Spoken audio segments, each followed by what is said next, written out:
주님의 은총과 평화가 오늘 현장과 또 영상으로 함께 예배하는 모든 분들 위해 가득 깃드시기를 바랍니다. 지난 한 주 무척 더웠죠. 고생 많이 하셨습니다.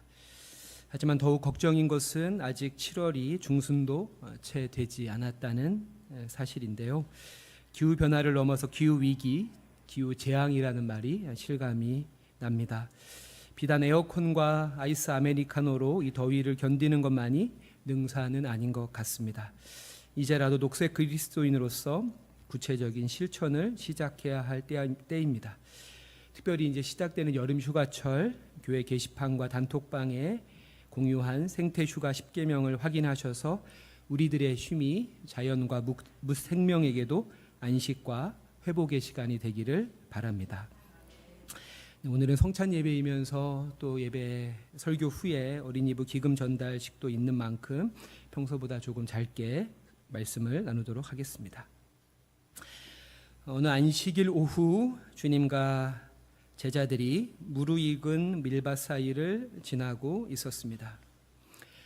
인생은 멀리서 보면 희극, 가까이서 보면 비극이라는 말처럼 주님과 제자들이 황금빛 너울춤을 추는 밀밭 사이를 지나는 모습은 한 폭의 그림 같은 풍경 같지만 실상은 그렇지 않습니다.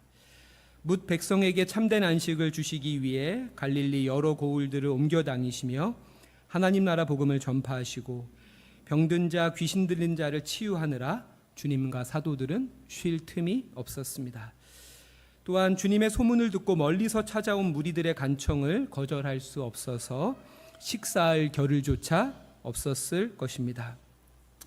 그렇게 제자들은 이동 중에 만난 주인 모를 밀밭에서 나다를 훑어 두 손으로 그 껍질을 까부른 뒤 함준도 안 되는 그 까슬한 알갱이를 입안에 털어 넣는 것으로 줄인 배를 겨우 채웁니다. 이 모습을 한국 천주교회 200주년 기념 신약성서는 이렇게 묘사하고 있는데요. 제가 읽겠습니다. 그 무렵 예수께서는 안식일에 밀밭 사이를 걸어가셨다. 그런데 그분의 제자들이 굶주린 나머지 미리삭을 뜯어먹기 시작했다. 우리가 함께 읽은 개정개역에서는 시장하여 잘라 먹으니로 번역된 부분을 200주년 기념 신약성서에서는 굶주린 나머지 뜯어먹었다로 생생하게 번역하고 있습니다. 사람이 참 연약한 존재인 것이 조금만 배가 고파도 감정 조절이 쉽지 않고 게다가 여러 끼를 굶게 되면 이성의 끈을 놓게 되죠. 저도 군대에서 그런 경험이 있는데요. 유격 훈련을 마치고 부대로 복귀해서 얼마나 배가 고팠던지 기독교 군종이었던 제가 동기였던 불교 군종과 함께 법당에 가서 한 자리에서 초코파이 한 상자를 다 먹었던 기억이 있습니다.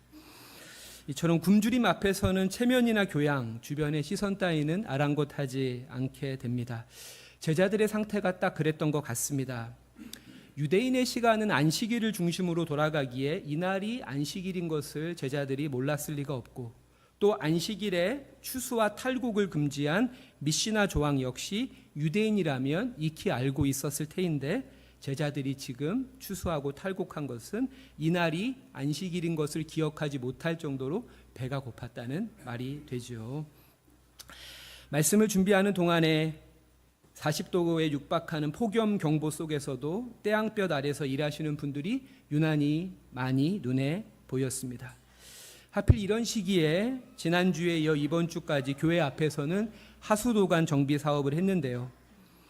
이 인부분들이 휴식 시간에 그늘진 교회 앞 인도에 털썩 주저앉아 멍한 표정으로 담배 연기를 깊이 들이마시는 모습에서 인생의 고단함이 전해졌습니다.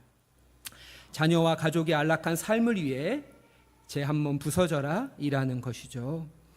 이렇게 쉼없는 삶, 고단한 인생을 살아가는 이들에게 종교는 마땅히 안식과 위로, 희망이 되어야 합니다. 하지만 본문의 바리새인처럼 또 오늘날의 교회의 모습은 그렇지 않은 듯한데요. 2절의 말씀입니다. 바리새인들이 보고 예수께 말하되 보시오 당신의 제자들이 안식일에 하지 못할 일을 하나이다. 바리새인들에게 굶주린 이들은 안중에도 없습니다. 그저 외적으로 드러난 행위를 고매한 종교적 규범이란 잣대로 판단하고 정죄할 뿐입니다. 이렇게 타자를 바라보는 바리새인들의 시선은 피상적이고 또 매정합니다. 저들에게 타인의 아픔과 고통에 대한 공감은 기대할 수 없습니다. 마치 뭐 하나라도 걸리기만 해봐라 라는 식으로 작은 흠결이라도 찾기 위해 혈안이 되어져 있습니다. 어찌 이런 시선을 신앙인의 시선, 하나님의 시선이라고 할 수 있겠습니까? 체코의 카톨릭 신부로 2014년 종교계의 노벨상이라 불리우는 템플턴상을 받은 토마시 할리크라는 분은 이렇게 말합니다. 인간이 고통받는 곳에 예수가 있다. 그렇게 우리 주위 도처에 있는 고통받는 이웃은 성부께로 가는 열린 문이다. 이런 말도 덧붙입니다. 예수가 없는 곳이 있는가? 예수가 없다고 확실하게 말할 수 있는 곳이 있다. 스스로 정의롭다고 여기는 사람들, 다른 이들을 배척하고, 이 부분이 중요한데요, 하나님의 말씀으로 문 앞에 차단기를 내리는 사람, 이들 안에는 단연코 예수가 없다. 사실 안식일은 해가 지나면 끝이 납니다. 바리새인의 입장에서만 보자면 배고픔을 몇 시간만 더 참으면 될 일입니다. 당장 먹지 않는다고 죽지는 않기 때문이죠. 이 이야기 다음에 기록된 손마른 자의 병 역시 굳이 안식일인 지금 당장 치료해야 할 만큼 분초를 다투는 위급한 질병은 아닙니다. 그럼에도 주님은 안식일 규례를 뛰어넘어 인간의 필요에 즉각 응답하심으로 하나님의 자비가 무엇이며 참된 진리로서의 신앙이 어떠해야 함을 분명하게 말씀하십니다. 오늘 본문을 주예한 텍사스 베일러 대학의 데이빗 갤런드는 이렇게 말합니다. 이 말씀은 인간이 의식상의 격식들에 순응할 필요성보다 인간의 필요성에 더 가치를 둘 것을 항상 요구하고 있다. 주님은 자신의 제자들이 안식일 규례를 위반했다는 바리새인들의 날선 비판에 맞서 제자들의 행동을 두둔하시면서 유대인들이 가장 존경하는 다윗 생애의 한 사건을 통해 바리새인들의 주장을 반박하십니다. 이는 사무엘상 22장에 기록된 이야기인데요. 사울이 이스라엘의 왕으로 있을 때에 초심을 잃고 타락한 사울을 대신할 새로운 인물로 다윗을 지목하시고 선지자 사무엘을 통해 그에게 기름을 붓습니다. 이 일이 사울 왕에게 알려지고 왕은 다윗을 제거하기 위해 그를 쫓지요. 졸지에 전도 유망한 사령관에서 도망자 신세로 전락하게 된 다윗은 이곳저곳을 떠돌며 겨우 목숨을 부지합니다. 한 번은 노비라는 고을에 몸을 숨겼고 제대로 먹지 못해 굶주린 다윗은 그곳에서 제사장 아비멜렉을 찾아가서 먹을 것을 구합니다. 안타깝게도 아비멜렉에게도 내어줄 식량이 없었습니다. 그럼에도 아비멜렉은 다윗을 빈손으로 보내지 않았고 성막 안 제단에 놓인 진설병을 다윗과 그의 동료들에게 내어줍니다. 성막 안의 진설병은 오직 제사장만이 먹을 수 있는 것이었지만 굶주린 도망자 다윗을 위해서 아비멜렉은 전례의 규범을 위반한 것입니다. 바로 이것이 주님이 원하시는 자비입니다. 진정한 자비는 관습과 원칙을 위배하면서 예외를 창조해 갑니다. 이처럼 교회와 그리스도인이 세상 가운데 하나님의 자비를 드러내기 위해서는 나와 너, 우리와 그들 사이에 구분된 경계선을 가로질러 구원의 대상을 확장해야 하고 사랑의 말씀에 더 씌워진 종교적 관습과 원칙의 빗금을 지워야 합니다. 이처럼 선을 넘을 때 선을 행할 수 있습니다. 배타성의 선을 넘고 율법주의의 선을 넘을 때 마침내 하나님의 자비가 더욱더 선명하게 나타날 것입니다. 이를 잘 보여주는 하나의 이야기가 있습니다. 여러분도 잘 아시는 선한 사마리아인의 비유가 그것입니다. 주님과 한 율법학자의 대화 사이에 등장하는 이 비유는 이렇게 시작이 됩니다. 먼저 한 율법학자가 예수님께 대뜸 묻습니다. 어떻게 해야 영생을 얻을 수 있습니까? 주님은 율법에 뭐라고 적혀 있나요? 라고 질문으로 답을 하시죠. 이에 율법학자는 당당하게 말을 합니다.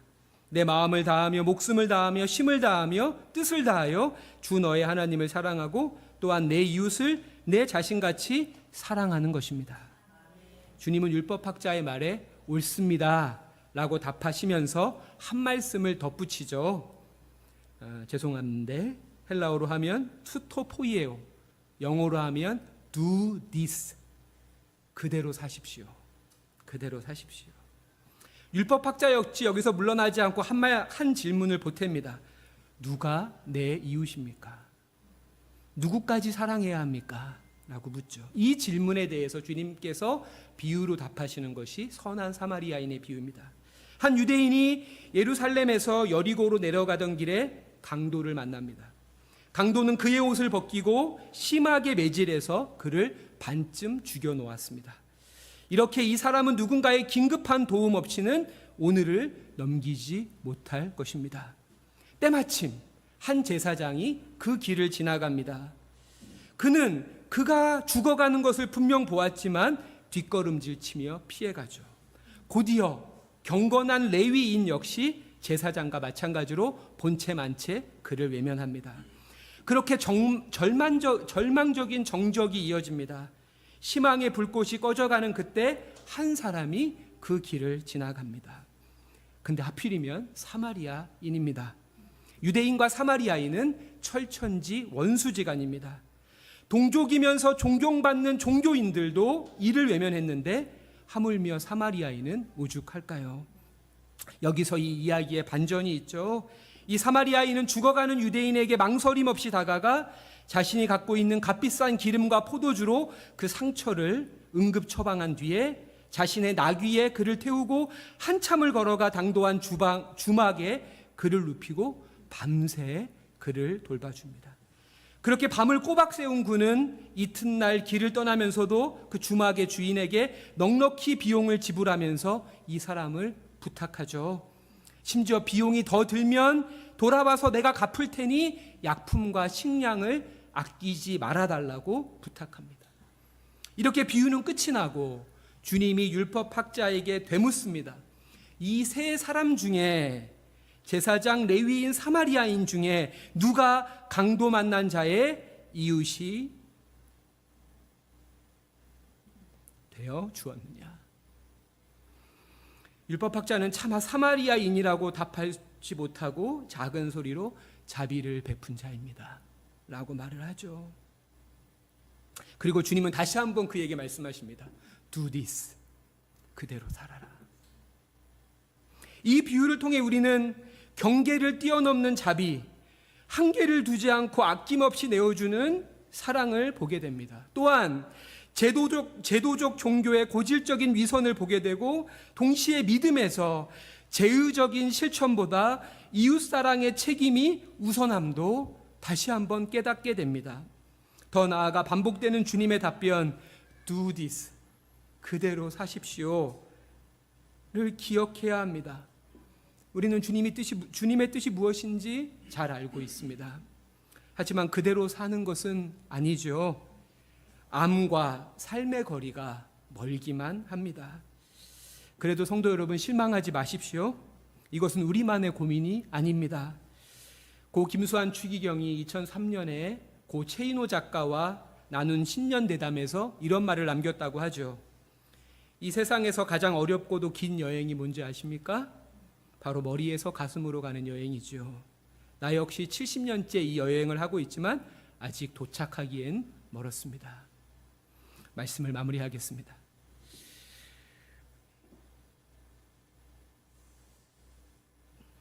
흔들리며 걷는 우리들의 신앙 여정이 교회의 담벼락 안에서 종교적 의식 준수에만 머물지 않고 경계선을 가로지르고 빗금을 지으며 선을 넘어 선을 이루는 삶의 길, 그렇게 하나님의 자비를 드러내는 여정이 되기를 바랍니다. 알무로부터 삶까지, 머리에서 가슴까지의 이 여정에 주님께서 함께 하시길 축원합니다. 기도하겠습니다. 오늘은 제 기도로 마무리하도록 하겠습니다. 오늘 기도는 김기성 목사님이 쓰신 내 영혼의 작은 흔들림에서 발췌했습니다. 자비로우신 아버지 하나님, 사람의 마음이 참 변덕스럽습니다. 장맛비가 내릴 때는 해가 그립더니 뜨거운 햇빛이 내리쬐니 그늘이 그리워집니다. 우리에게 주어진 모든 날들을 하나님의 선물로 받지 못하고 늘 투덜거리며 살아가는 우리들을 불쌍히 여기소서. 허망한 일로 뜨거워진 마음에는 주님의 차가운 손 얹어주시고 잔뜩 부푼 마음은 가라앉혀 주소서. 지금 태양볕 밑을 걸어가듯 목마름과 힘겨움에 허덕이는 이들을 위로해 주시고 우리가 그들의 좋은 이웃이 되는 것으로 하나님을 향한 우리의 믿음을 증명하게 하소서. 감사드리며 예수 그리스도의 이름으로 기도드립니다. 아멘.